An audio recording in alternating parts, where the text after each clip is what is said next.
Business and Economy Show, down to the midday dialogue, the lunchtime magazine, hard facts, and so much more, just for your listening pleasure. Your number one news, talk, and sports station. The station for everybody. Everybody in Nigeria listens to Nigeria Info. Hi there! Like the popular belief, the side of the bed you wake up on can affect your mood all through the day. But not just that. The kind of information you're exposed to can not only affect your mood, but also your opinion throughout the day. Start your day the right way. Listen to the Morning Crossfire with Wemimo and Sheriff. Get the headlines, hot news, latest developments, both locally and internationally. Right here on the Morning Crossfire on 99.3 Nigeria Info.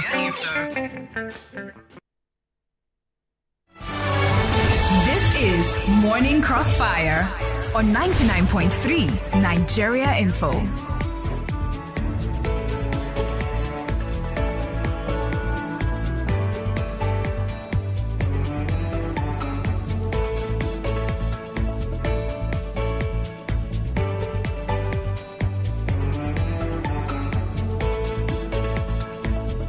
It's 99.3 Nigeria Info. Welcome to the Morning Crossfire on 99.3 Nigeria Info. And today is International Youth Day. We're switching this conversation from the CSO to focus on the youth. We started this out on the chit chat today, and you all had a lot to say about the role of the youth in governance. Many of those who called earlier on the show at about 6 a.m. talked about how much the young persons are so busy making a life for themselves, trying to leave themselves out of poverty. So much that they don't even have time for governance issues or for politics or anything that's got to do with news. But we're looking at the role of young persons in governance on this International Youth Day. Welcome to the show. I'm Wemimo Adewuni. And I'm Sheriff Quadry. And yes, like Wemimo rightly said, it was an interesting conversation on the chit chat. And we felt that we should continue this conversation, on the Crossfire at this time, so we can have a robust conversation. And what better day to have this kind of conversation other than the day that is specifically designed to, have discussions. There will be so many conversations from around the world on this particular day as regards the impact and the role of the youths in world governance, especially. So you should be rest assured that you have a good time. The theme of the International Youth Day 2019 is transforming education. And you know how many children are out of school today? What kind of youth are we building for the future if our children are out of school today? It's just a holistic conversation that we intend to have on the Morning Crossfire today. Rotimi Sankore is here with us today, passionate about issues around governance and development. Rotimi, good morning again. Morning. And we're live up on Facebook and YouTube. You can join us there. If you're a young person especially, or you have young persons around you, you can join us in this conversation. Currently, there are about 1.8 billion young people between the ages of 10 and 24 around the world. This is the largest youth population ever. However, more than half of all children and adolescents aged 6 to 14 lack basic reading and math skills, despite the fact that the majority of them are attending school. This global learning crisis threatens to severely hamper progress towards, of course, achieving development and the SDGs. August 12 was first designated International Youth Day by the UN General Assembly in 1999 and serves as an annual celebration of the role of young women and men as essential partners in change, and also is an opportunity to raise awareness of challenges and problems facing world's youth. This year's theme highlights efforts to make education more inclusive and accessible for all youth, including efforts by the youth themselves. This is why we're looking at how to ensure inclusive and equitable quality education and promote lifelong learning opportunities for all, and the role of government, of course. Let's start off with these education stats we have here that although we have the largest youth population ever, more than half of children between and adolescents between 6 and 14 lack basic reading and math skills. Some of them are in school, according to this report. Majority of them are attending school, but they don't have these skills. So you have students in schools who don't know their math. And it seems a thing in Nigeria, I don't know about elsewhere, that mathematics is a big problem. I mean, every young person, yes, it's kind of scared of mathematics and science subjects. So Many lack basic reading skills. Go to the schools, you find that many of students in schools cannot even read, especially in the public schools. Rotimi. Well, it's been known for a long time that alphanumeric skills are the foundation of any type of progress, whether it's economic, political, governance. I mean, without that, you are just nowhere to start with. And a very famous American writer, fantastic woman, Nobel Prize winner that just passed away very recently. She made the point, she said that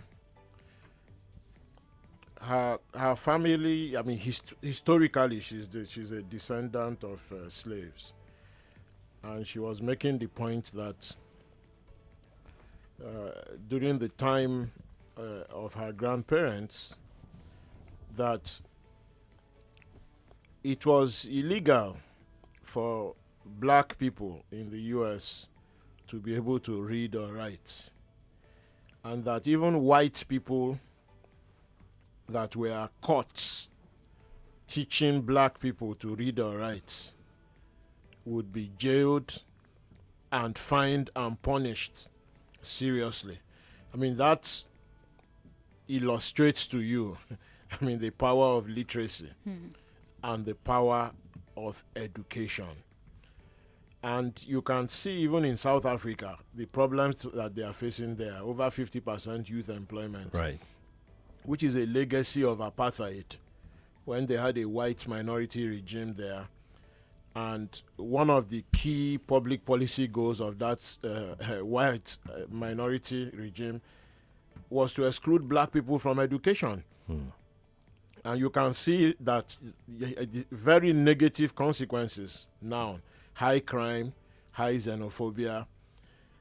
If you come to Nigeria, the least developed parts of the country, the northeast and the northwest, are also the most insecure, the most conflict prone, the least internally generated revenue.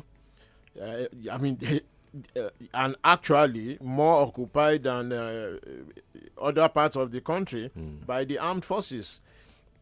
So you can see that education is just key to everything. It's key to economic prosperity, it's key to stability, it's key to governance, it's key to accountability.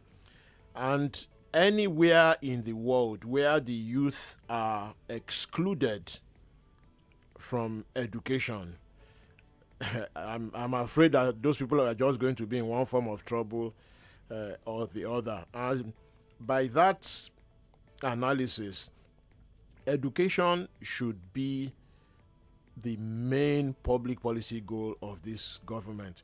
I can't understand why or how this reasoning came about, that the solution to insecurity is to buy more arms, more helicopters, more tanks, deploy more soldiers, more aircraft, more. They are fighting against the demographics, because the army, the air force, the navy cannot keep up with the birth rate, cannot keep up with the unemployment, cannot keep up with the poverty. So the evidence is just so clear. Rotimi, only 10% of the people of people all around the world have completed upper secondary education in low-income countries, in particular, which means Nigeria is one of these category. And talking about Nigeria, as a nation, 1 in every 5 of out-of-school children in the world is a Nigerian.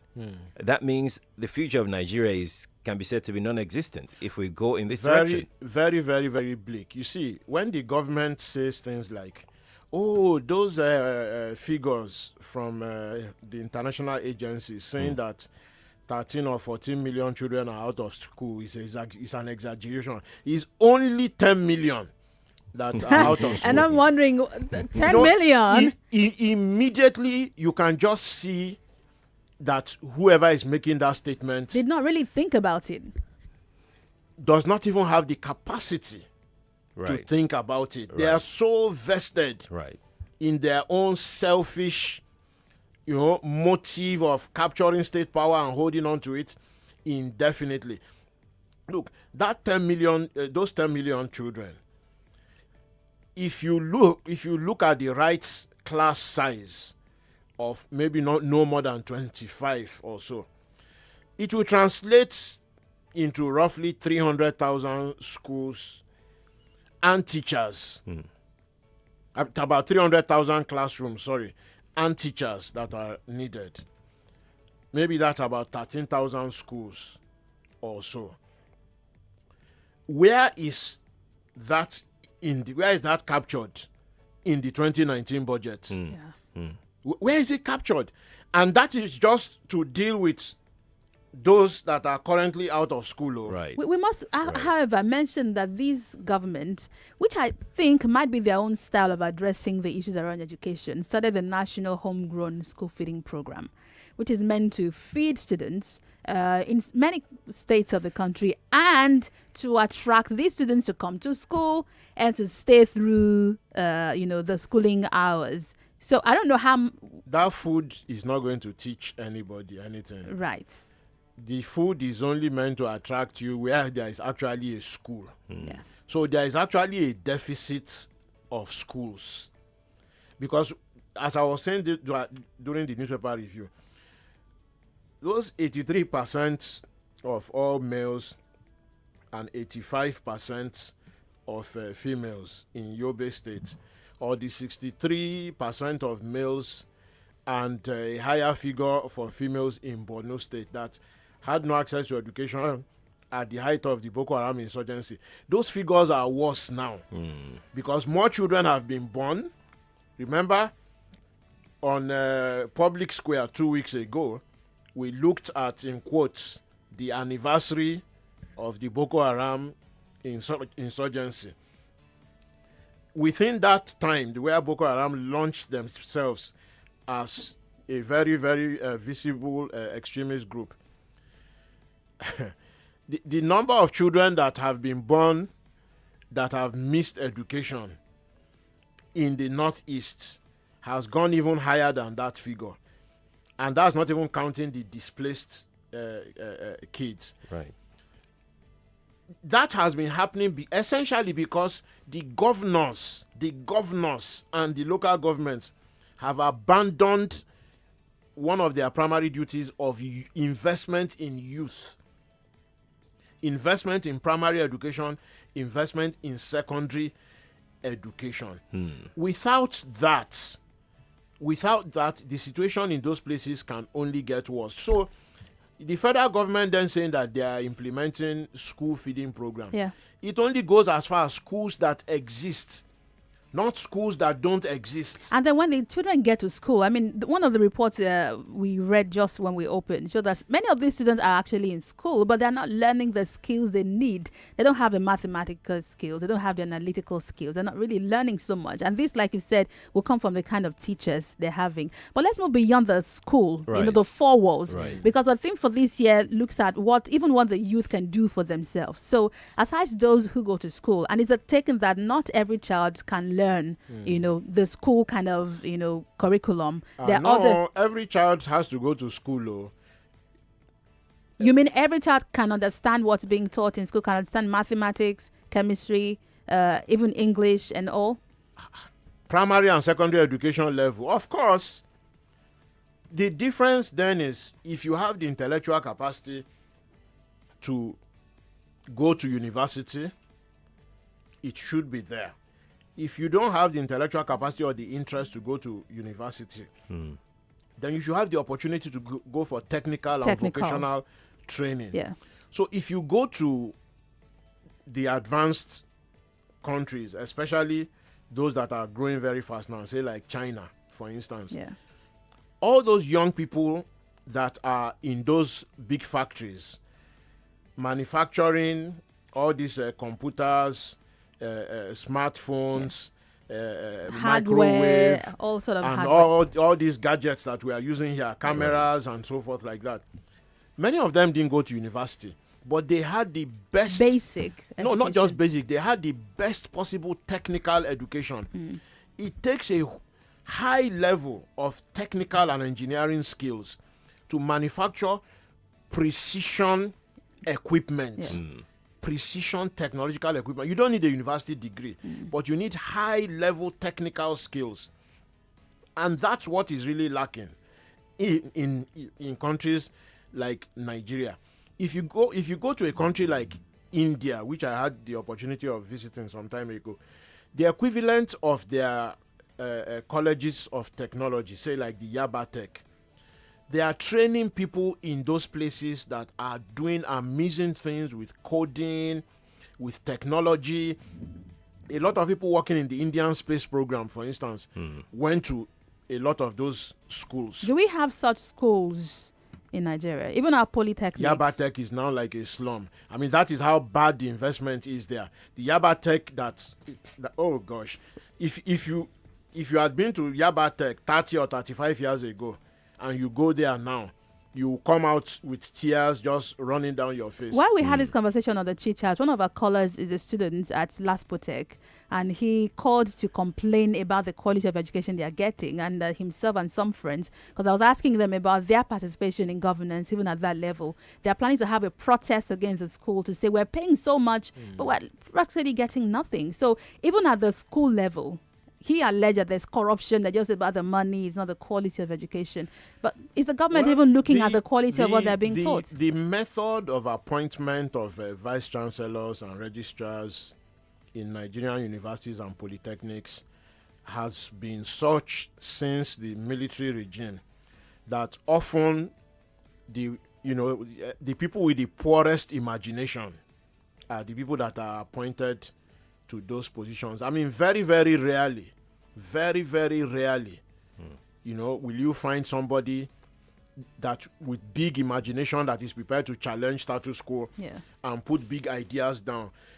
Many of the VCs and registrars act like they don't understand that tertiary institutions are there to teach people how to think. Yeah. Why do you think they act like that? Because they've been through this system. No, because they are picked specifically to stop radical thinking. Oh, it's deliberate then. Of course. They are picked specifically to stop radical thinking.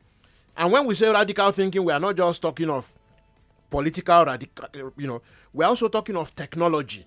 Because so look, but this confuses me a bit. Someone deliberately doesn't want these students to learn technology. To what end? No, somebody deliberately, and it's not just somebody.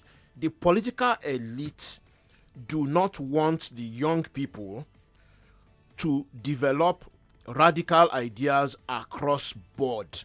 And I'm not just talking of politics or sociology or philosophy. I'm also talking of engineering, of physics, of chemistry, of mathematics. But if they do develop this, it's for the good of the country.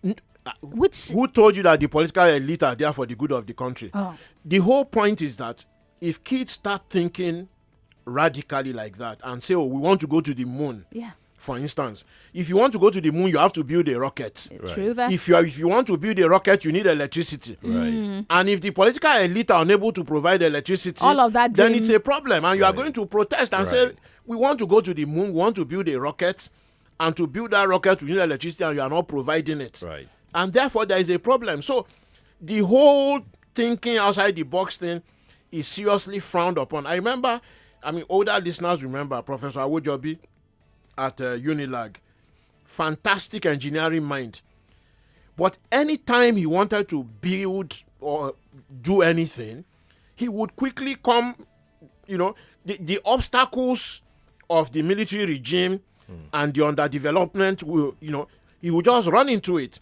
And at the end of the day, the poor man spent more time going to court, fighting his VC. He didn't even have time to build anything. Yes. Right. Google is your friend. Just Google Professor Awojo. The man was an engineering genius.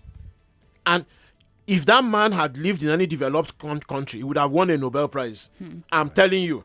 Well, let us go on our very first. At the end of the day, they decided to frustrate him by saying that all the things he had built and designed around the department and faculty, that it was clutter and rubbish. Woo. And that all those things were disturbing the landscape. Wow. That the place was not looking beautiful. They preferred hedges and flower. I mean, it was just insane. Wow. That's quite something. Let's go on our break, Rotimi. There's much more to talk about. Today is International Youth Day, and the theme for this year is transforming education. We'll read your comment and also take your calls in a bit when we come back. We'll also look at more issues around governance and young persons in the country. We're live on Facebook and YouTube, also on Twitter at Nigeria Info FM. You can reach us there and leave us your comment. We'll be back again shortly with more conversations. I'm Wemimo Adewuni. And I'm Sheriff Quadry.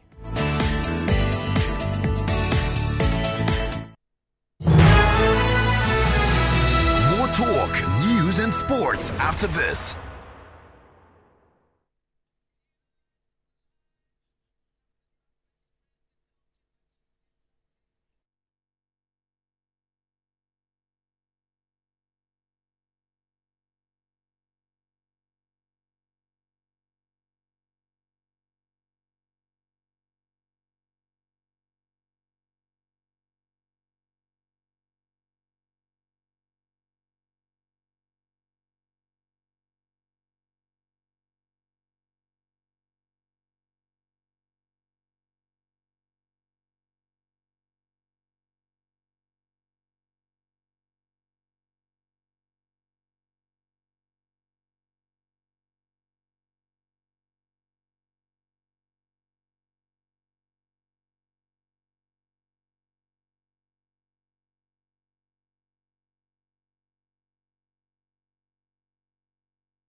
Transforming education, and this theme highlights the efforts to make education more inclusive and accessible for all youth, including efforts of youth themselves. Youth will be categorized as people between the ages of 12 and 24, in some instances up to the age of 29, 30. But I think, if you're still young and agile and you've got the heart of the youth, you can easily put yourself in this category as well. Like me. Yeah, he would never drop that toga. Well, I'm a youth. Yes, now let's go play some ball. No, forget football. You dribble me. Rotimi Sankore is here with us, and we're live on Facebook and Twitter, and also on YouTube, streaming live at Nigeria Info FM. You can listen to us also anywhere in the world on our website, nigeriainfo.fm. Welcome back. I am Wemimo Adewuni. And I'm Sheriff Quadry. Let's move on with our conversation this morning. And I'm glad that, the theme for this year's World Youth Day, International Youth Day, is transforming education. And particularly education in Nigeria hasn't seen any transformation in whatever way. The school feeding, homegrown school feeding program, I don't know how that has transformed education really. But let's move on to another issue that people have been talking about as regards transforming education in Nigeria. There's these statistics that I'm seeing here that 40% of countries or students around the world are being taught in their mother tongue. Do you think this would transform our education? If we say that, let's use our local languages to teach our children in school, will this have any impact at all? Well, the history of education has shown that if you are teaching people and they don't understand what you are saying, you are wasting your time and their time. Everyone's time. Yeah, basically. and there is nothing wrong with teaching in indigenous languages. In rural communities where that's the only not thing just they in understand. rural communities. In schools. Hey, You know why I'm saying rural communities? We've had this conversation before on the World Language Day. And the problem with a place like Lagos is you'll be amazed that many children don't understand their mother tongue or the native language where they reside. So that might be a problem. Yeah, so that's a problem. But you see, when the Oyinbo is too disconnected from the community. So in other words, it is knowledge that you need to convey. Right. And honestly, you can teach physics in pidgin. Of course. Yeah. You can. So look, if you go to some places and you try and explain Newton's law or just basic gravity, and you start with some high, whatever goes up must come down, and they will just be looking at you. And when you explain, say anything where you throw up, it must Now fall. for grand, it go land. It must fall again. You will see how the kids' eyes are going to light up. Say, there is a law for it. How does it work? How does it work? Yeah. Right. So you see, when you ask in effect what are trick questions in English, that 1 ton of gravel and 1 ton of feathers, Which one is heavier? Look, that always gets me. for kids who didn't go to nursery school in English, Yeah.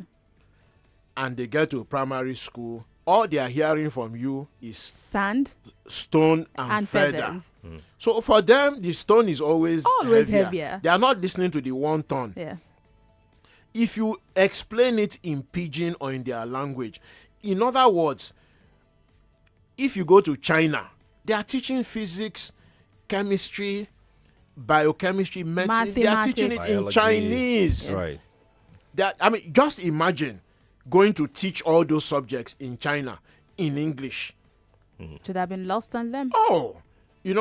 So this whole idea that knowledge can only be conveyed in Queen's English is complete nonsense. Let's talk about the effort of the youth. That's one of the things this day focuses on. Aside from making education more inclusive and accessible for them, it includes also the efforts of the youth themselves. And this formed our focus on the conversation on the chit chat, which is what are the young persons themselves doing? Let's move this to governance, interest in governance. You find young people tell you, I really don't care what's going on in this country. And one of the things I mentioned on the chit chat, if you go to the community level, where I advocate that governance starts from, community meetings, you don't find young people there. You don't find people aged 15, 24 there. They are parents, they are grandmas and granddads who go to sit in these meetings. So many of these young people don't even know what's going on in their communities or in their country. So how do we rate governance literacy in Nigeria? And how do we teach these young people, many of whom are not even interested?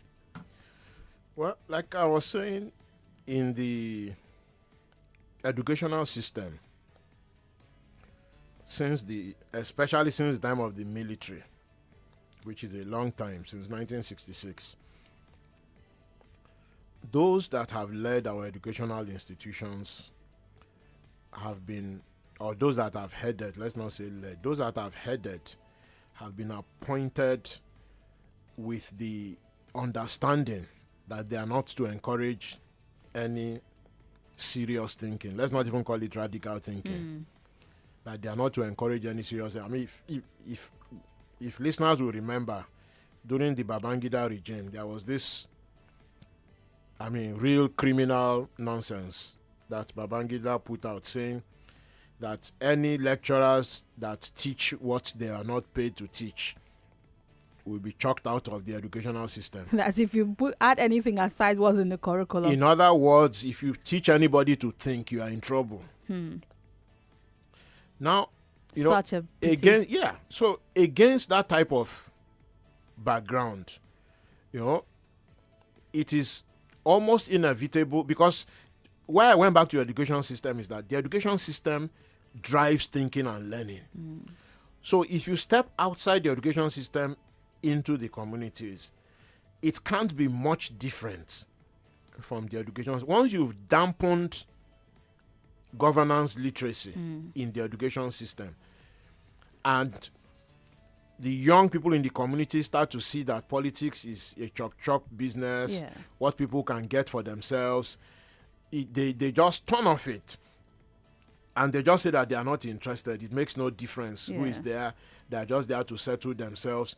You need a different type of elevated thinking to then come to the conclusion that actually your intervention in an organized way can make a difference. And it is the lack of that understanding, really, that allows this kind of rot you have at the local government level, at the state level, to happen, because people can't yet make the connection that your local government officials and your state officials are your first point of call. So let me give a practical example from our point of view here now. So on the 21st of this month, President Buhari is going to confirm the ministers and assign portfolios to them after that thing they called screening, which was merely a presentation. Okay, so on that 21st now, Nigeria Info is going to run special live coverage of it from about 10:30 on that 21st. I bet you that the interest is going to be much higher than when the Lagos state government is going to do their own confirmation of commissioners and advisors on a date which we don't yet know, but we hope we will also give you coverage of it. Why? Because the governance literacy is not as high as it should be to understand that the local government and the state level is actually where the governance hits you the more. And that's where you can begin to ask the questions. And that is where, because you are not going to go to Abuja and Aso Rock for every little thing. You can't even afford to get there. It's too far. It's your local government and first. That is why there are 3 tiers of governance. So for a lot of young people, the local government structure does not exist in their imagination. And the state barely so. And it is working in the interests of politicians. Oh, of course. Because you're not looking at them for the solutions. They get away with things. Because even at the level of national elections, a lot of the illicit funds that goes into national elections comes from governors and their security votes. You know, hence 5 governors defecting one way or another can make a huge difference in terms of resources for politics. And those are resources that should have been used at the state level and at local government level to build the community centers, the youth centers, the sports facilities, technical skills, the libraries where you go to learn, the vocational centers where you go to retool yourself. And not just for fashion designing. So once those things are not there, I heard one of the callers in the morning saying that when there is light, that the youth spend all that time watching TV and movies and movies. Actually, that's not necessarily true, because it's a lot of these youth too that are hustling to set up barbing salon, vulcanizing, and all kinds of things. Running their own businesses. The real problem really is that if you don't have generators or other source of electricity, and you have spent 3 or 4 hours in traffic, you're even trekking, or generally suffering and you've been malnourished, once there is light, you want to relax, and you're at home, you just want to get yourself back a little bit. Right. So it is not that the youths are lazy, like somebody infamously suggested. Infamously, indeed. Yes. I mean, the real problem actually is that the youth are not being motivated. They are not being motivated. And it is the work of government to motivate the youth to be better than the current generation. And that includes... That sounds to me like asking someone to whip themselves, because if they motivate this generation to begin to think and ask them the questions, well, that's why a lot of them but that's why a lot of them have no business in government. Right. A lot of them have no business in government, and that is why the youths really, really need to stand up. Look, the opportunities are disappearing small. 2023, 2027, 2031, the bigger the population gets, the less investment there has been in youth, the higher the chance that the country is going to go up in flames. Yeah. Rotimi, it's clear the youths are not interested in whatever is going on in the country. No, it's very clear. No, it's not that they are not interested. Let's look at. They have been demotivated. That means they are not interested anymore. No. When you say somebody is not interested, it is different from if the person has been deliberately demotivated. Look, anytime there is a big issue to protest about, say for instance, fuel. Let's say fuel hike, yes. Fuel price hike. Who do you see there? Is it not the youth? So if they are motivated. Yes. Let's get to the phones. Early this morning, people had a lot to say. We would like to take your calls and also read your comments. The youth are very interested in their future. Well, let them tell us. Very interested. Like to okay, know. Let's hear. Yes. Let's are hear young them. persons interested in governance, Let's in hear them. issues Me being an around... honorary youth that interact with Honorary a lot of youth? young people, yes. I know that the youth are very interested in their future. Well, we have an honorary youth in the house, and we have two, budding youth. We're still very young. 18 to 29. In fact, they said 24. Well, here are the phone numbers. Please join us now. Call us on 01-277-0993, 01-277-1993, 01-277-2993, and 01-277-3993. This is Nigeria Info. We are listening. Well, Nigeria Info, we are listening. Please make your comments brief. The phone lines are buzzing. Oladipo is on the line. Good morning. Good morning, Wemimo. Morning. My take is that, sincerely speaking, the youth are really interested in governance. But do you know the reality? Yes, please. Those in power refuse to relinquish that power. They are doing everything to make sure they discourage them. That is why you see the high price of those their party funds. Thank you. Thank you so much, and thank you for making it brief. That's one clear example. Honorary youth is so excited. Hello, good morning. Good morning. Good morning. Yeah, I've been listening to the program this morning. You're welcome. Yeah, so I'm interested in the discussion. Go on, we're listening. The Nigerian government are not encouraging the youth. I happen to be in technical school, don't say. So when people who have not finished, because it's all about 3 years courses, we won't even finish. Nigerian breweries will come up and looking for some of us. Right. So, PZ, so many companies that do not have functioning. So these days, nothing is happening in technical school. Nothing is happening. Most of them, their machines are not working. All right. True that. All right. So what I would say, the Nigerian government are looking down on youth. All right then. Thank you very much. Let's make it very brief. That's right. Okay. Good morning. Good morning. This is Mr. Vincent from Apapa. Welcome, Mr. Vincent. Are you guys talking of encouragement? Even the ones that encourage themselves, they are being demoralized and pushed down. So that you can see the whole space, right from the world level, not even local government, up to the presidency. But the model we imitated from the Americans is up bottom, not bottom up. So the whole place is being shrouded in secrecy, so that nobody, not even the youth, the full-blown adults, they don't want anybody to penetrate to see the level of secrecy. You can see the way they are guided. A few years ago, you can see the governance structure where somebody will want them to take an oath so that we don't divulge any information. This whole thing is marked. That is why I said when Mr. Shore was saying, the people were saying it's not that type of language. Maybe he went too far, but he didn't go. I can't just understand it. All right. Thank you very much, Ferdinand. Salvation is on the line. Good morning, Salvation. Good morning. Good morning. So my contribution in brief, please.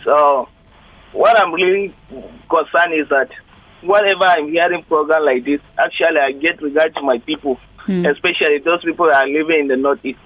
There are some mentality that develop even among the parents now. They are saying that those people that already done the school, they have no job doing, nothing. For that reason, they are not able to spend again. And so how can we make them believe all these things? Because what they believe is that even if you spend money, went to the institution reading, at the end of the day, you would like nothing to do. Like the hustle. Most of the parents, that's the reason that makes education in such an area become just useless. Let me even use this word, useless. Most of them, if you only control by a few hands of people, those people that are enjoying the benefit of it. So how are you going to do with all these issues? Thank you so much, Salvation. He has made a very important point about important. Yeah, very important. So especially in the north, where education is still a big issue, we're pushing. But parents can see that their children go to school, they come out, there are no jobs. So why go to school? Why send them to school? It's not just attractive anymore. Yeah, but we have so many other people on the line. Let's listen to them. Good morning.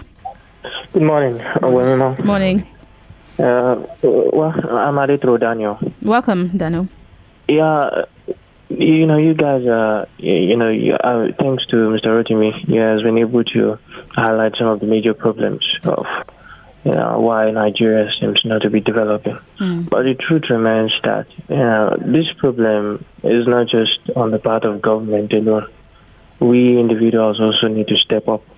When the government are trying to fix things, the level of corruption at the lower level is also alarming. It's just that we don't talk about this step. Right. And like one of our callers said, you don't build a nation from the top. We need the local government autonomy to do things right.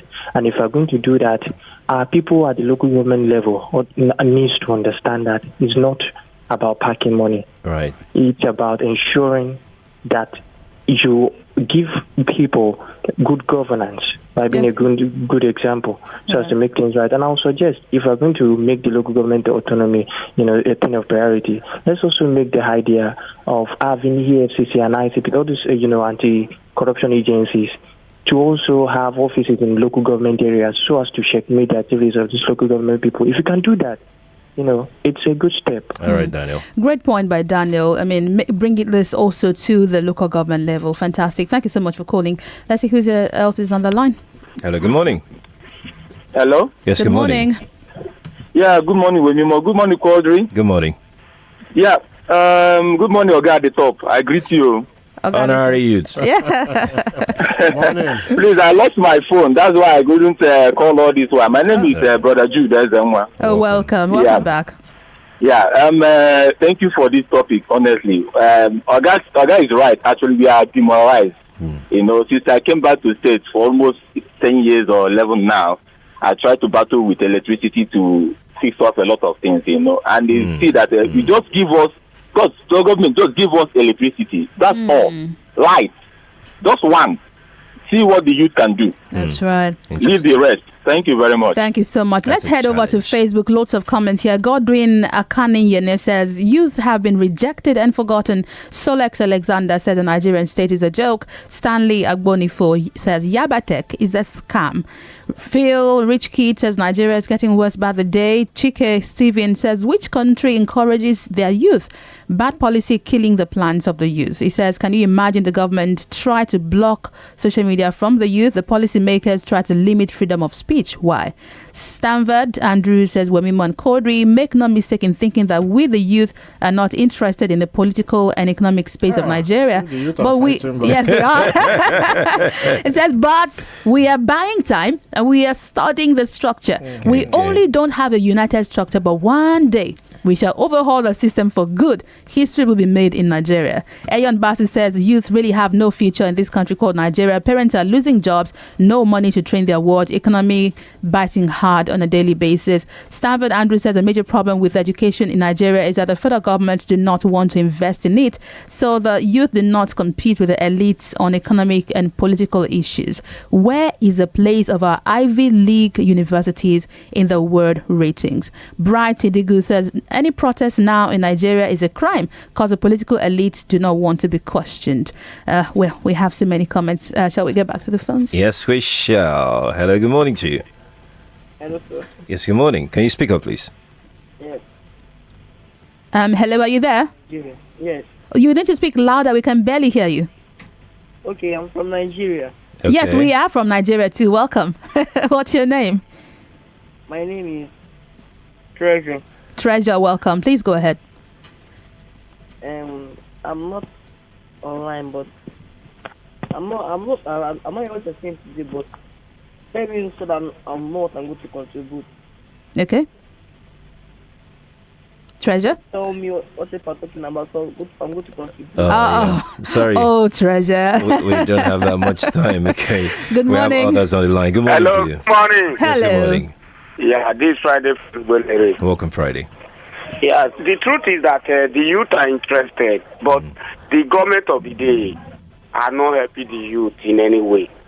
You see the youth, please, if you travel on the road, who are those hawking on the road, selling pure water, galas, and all this stuff? Are they not the youth? If the government make an enabling environment, they are ready to do more. Nigeria youth are ready to do anything. You see the youth pushing wheelbarrow. They are ready to do any work that will just to survive put on their table. Right. Thank you very much, Friday. Thank you. Thank you, Friday. Let's speak with Mohammed calling from Surulere. Good morning, Mohammed. Mohammed from Surulere. You're welcome. Yeah, Ronimo, thank you for your.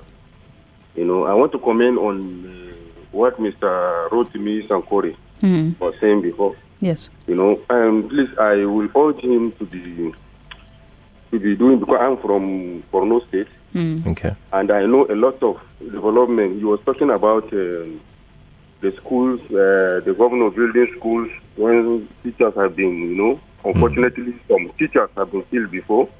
Maiduguri is a fact. Yeah. But I will urge him to be doing more on his investigative journalism. As we speak, there is a lot of development, a lot of improvement. The schools have enough teachers as we speak, and the schools, can be compared with any standard school anywhere. Those will be the mega schools, the newly built mega schools, right? Yeah, the mega schools, and also you remember, there are other indices that showed that things have been improving. I want us to be generally optimistic. Okay. He struggles to be pessimistic about everything government does, and I don't like that as a Nigerian. All right. Thank you very much, Mohammed. We're running out of time. It's not pessimism. We need to say it as it is. The numbers don't lie. Yeah. Statistics, if you can't argue with the numbers. 50 schools where that's the analogy of the cup of water and the bucket of water in a dry pool. Exactly. That's what you said. The key thing is this. Investment in youth is the key determinant of the future of any nation. Right. And unless that investment is made, the future will be bleak. Look, as somebody said, demography does not lie. Demography is inevitable unless you intervene to correct course. So it is really important that people understand. It's not a question of pessimism. It doesn't matter how optimistic you are. If the investment is not made, and the future scale, is bleak. And to scale. Remember the number of children being born every year. The population is growing. So if you pour one bucket of water, you're trying to make a pool, it's not making any difference on the long run. Primary, secondary, tertiary, vocational, that investment has to be made. Let's see if we can squeeze in Ahmed before we go. He's been on the line for a while. Ahmed, can you make this happen in 30 seconds? All right, that's no problem. Good morning, ma'am. Good morning, sir. Morning. I believe the topic was about encouragement of the youth and promotion of education. Yes, please. So, education in Nigeria, there is nothing to write home about. Like, seriously. Because I happen to be... Well, I think your network made that easy for us. I'm so sorry anyway. But let's keep this conversation going on Twitter, Nigeria Info FM, also on Facebook, Nigeria Info FM. It's the International Day. It's the International Youth Day, actually. And the theme for this year is transforming education. We've talked about scale. We've talked about the need for government at all levels to be involved in this scale and to improving education, and the youth themselves to demand accountability from their leaders. We'll see you again tomorrow morning. Big thanks to Tosin Akinride, Zainab Yakin, and Yvonne Ohafo for assisting. Rotimi Sankore is on Twitter. You can talk to him there at Rotimi Sankore. I'm Wemimo Adewuni. I'm on social media as Wemimo Sports. And I'm Sheriff Quadry. You can follow me on social media at Sheriff Quadry. We will be seeing you tomorrow morning. Have a good day.